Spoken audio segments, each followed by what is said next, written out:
Soal selanjutnya pada video bagian keempat ini, jika dua benda bermuatan listrik positif dan negatif didekatkan, maka arah garis gaya listrik yang benar adalah. Nah, sebelum kita tentukan jawabannya, adik-adik, kita harus pahami dulu konsepnya.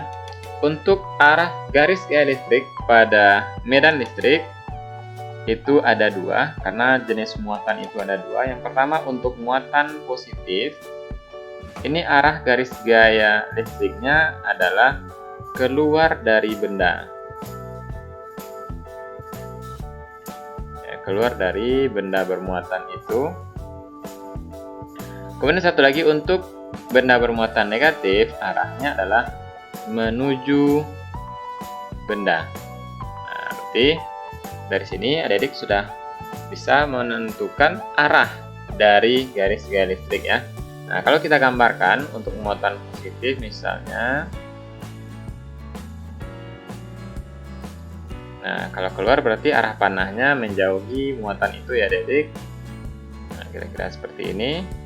Kemudian untuk benda bermuatan negatif, karena disebutkan tadi arah garis gaya listriknya menuju benda, berarti arah panahnya seperti ini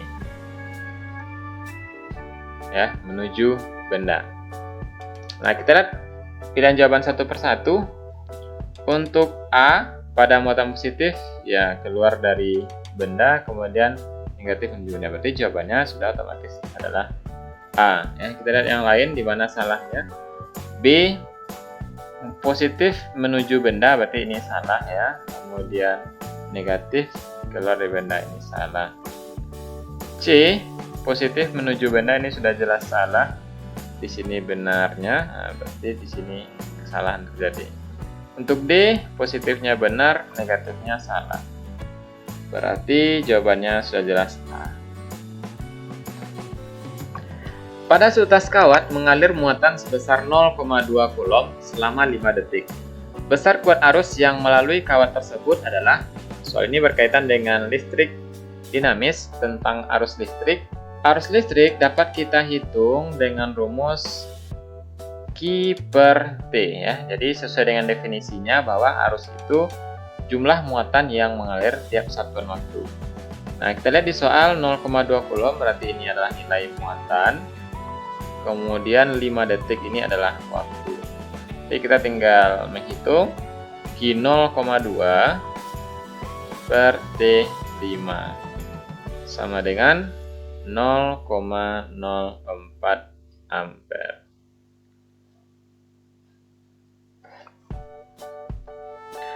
Berikut ini salah satu upaya yang dapat dilakukan untuk menghemat listrik di rumah tangga adalah A. Menyalakan lampu ketika tidur.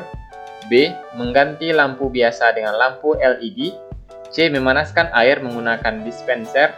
D. Menggunakan peralatan listrik dengan daya besar. Nah, jawabannya yang mana adik-adik?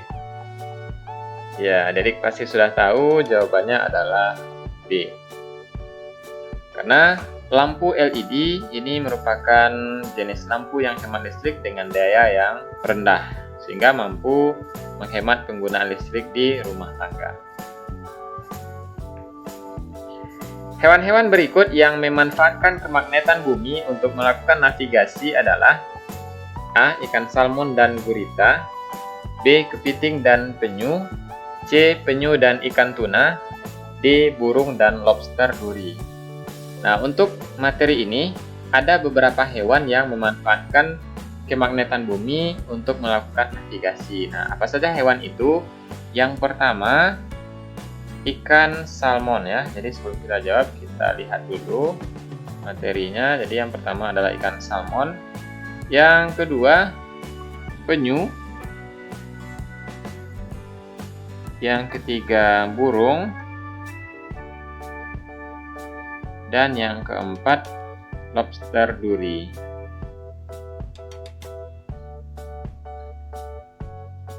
Jadi 4 jenis hewan ini yang biasa menggunakan kemagnetan bumi dalam melakukan navigasi. Ya, kita lihat untuk jawaban A. Berarti di sini gurita bukan ya. Kemudian B. Kepiting dan penyu, kepitingnya bukan. C. Penyu dan ikan tuna bukan ya. Kemudian D, burung dan lobster duri. Berarti jawabannya adalah D. Perhatikan gambar berikut. Batang besi OP, ya ini batang besi OP didekatkan dengan besi MN di sebelah kirinya yang dililiti kawat secara elektromagnet. Jenis kutub magnet yang terjadi pada bagian O dan P adalah. Nah, untuk soal ini berkaitan dengan cara pembuatan magnet. Nah, langkahnya Dedek kita tentukan dulu kutub magnet yang terjadi pada peristiwa elektromagnet ya, pada batang MN. Nah, langkahnya yang pertama kita gambarkan dulu arah arus ya. Arah arus itu mengalir dari kutub positif ke kutub negatif. Berarti dari sini arusnya ke kiri dulu, kemudian ke atas. Nah, karena kawat melewati bagian belakang besi terlebih dahulu, arahnya ke atas, sehingga pada bagian depan karena kawat ini melingkar, arah arusnya akan mengarah ke bawah. Jadi ke bawah semuanya, sehingga nanti di sini terakhir ke bawah, arusnya ke bawah, kemudian kembali ke kiri sampai ke kutub negatif. Nah, sekarang Adik tinggal menggunakan kaidah tangan kanan, jadi silakan gunakan tangan kanannya, ambil penanya mungkin atau pensilnya, kemudian genggam seperti besi ini ya, digenggam oleh kawat. Nah, jadi genggam dengan arah jari bagian depannya mengarah ke bawah ya. Nah, kalau sudah digenggam seperti itu, maka akan diperoleh ibu jarinya di bagian kanan ini ya. Jadi ibu jarinya mengarah ke sini, sehingga arah ibu jari itu menunjukkan kutub utara ya. Benar, utara di N, sehingga di bagian M itu adalah kutub selatan. Nah, kemudian batang besi OP diinduksi oleh batang besi MN. Jenis kutub yang terjadi pada peristiwa induksi, bagian kutub yang didekatkan akan memiliki kutub yang berlawanan dengan kutub yang didekatkan. Sehingga pada bagian O ini akan terbentuk kutub selatan dan di P otomatis adalah kutub utara. Nah, demikian cara menentukan jenis kutub pada peristiwa pembuatan magnet ya, Dedek. Kita cek jawabannya. O selatan ya. Kemudian P utara. Jawabannya adalah D. Baiklah Dedek, demikianlah pembahasan soal kita pada video kali ini, video bagian keempat dari 8 seri ujian sekolah pada paket kedua ini. Semoga pembahasan soal ini dapat membantu Adik dalam persiapan ujian sekolah pada mata pelajaran IPA. Terima kasih atas perhatiannya. Assalamualaikum warahmatullahi wabarakatuh.